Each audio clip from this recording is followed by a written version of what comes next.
హరే కృష్ణ. ఈరోజు simple healthy home mad baby corn masala curry ఎలా చేసుకోవాలో చూపిస్తాను. ముందు వీటిని కట్ చేసుకోవాలి. ఇలా చక్రాల్లో కట్ చేసుకోవాలి.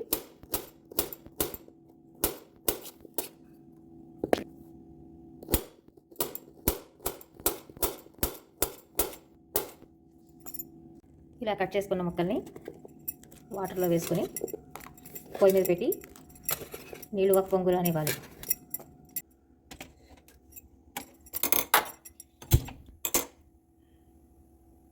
ఈ నీళ్లు మరిగేలోపు మనం ఉల్లిపాయ కట్ చేసుకుందాం.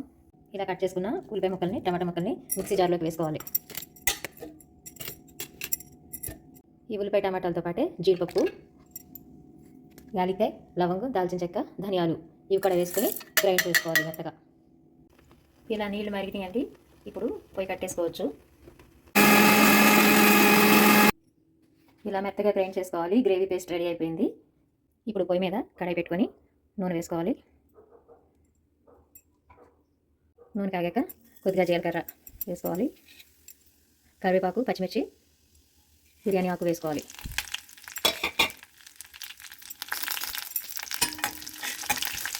మిరపకాయలు వేగినాయి. ఇప్పుడు ఈ గ్రేవీ మసాలా వేసేస్తున్నాం. వేసి ఒక 5 నిమిషాల పాటు వేగించుకోవాలి.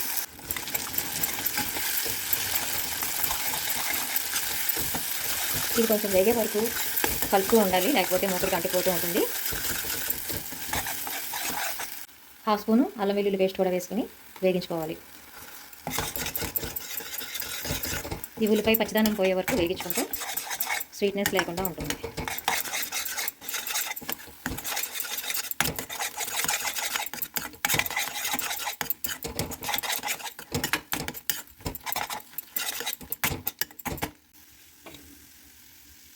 ఉల్లిపాయ పేస్ట్ వేగిందండి. ఇప్పుడు ఉప్పు, పసుపు, కారం వేసేసుకోవాలి.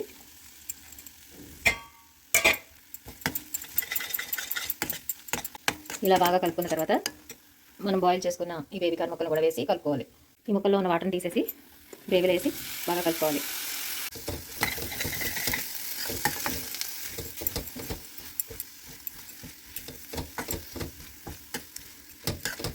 గ్రేవీ, ఉప్పు, కారం, మసాలా అంతా ఈ ముక్కలు పట్టేలాగా కాసేపు కలుపుకోవాలి. ఈ ముక్కలు బాగా కలిసిన తర్వాత ఈ మిక్సీ జార్లో ఇందాక గ్రేవీ చేసుకున్నాం కదండి, దాంట్లోనే నీళ్ళు పోసి నీళ్ళని ఇలా పోసేసుకోవాలి. బాగా కలుపుకొని మూత పెట్టుకోవాలి.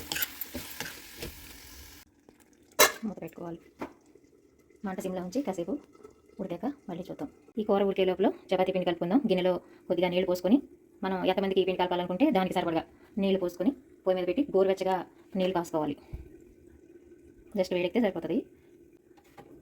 వేడెక్కినాయండి, పొయ్యి కట్టేసాను. ఇప్పుడు కొద్దిగా ఉప్పు వేసుకోవాలి, కొద్దిగా నెయ్యి వేసుకోవాలి. ఈ నెలలో గోధుమ పిండి వేసుకొని బాగా కలుపుకోవాలి. పిండిని బాగా మగ్గించుకుంటూ కలుపుకోవాలి.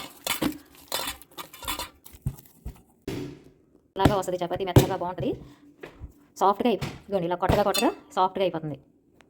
ఈ పిండి మీద మూత పెట్టి నానేస్తే చపాతీలు కాసేపటికి మనం తినే ముందు చేసుకుంటే మెత్తగా బాగుంటాయి. ఇక కూర ఎలా ఉందో చూద్దాం. చాలా వరకు ఉడికిందండి, ఇంకా కాసేపు ఆగాలి.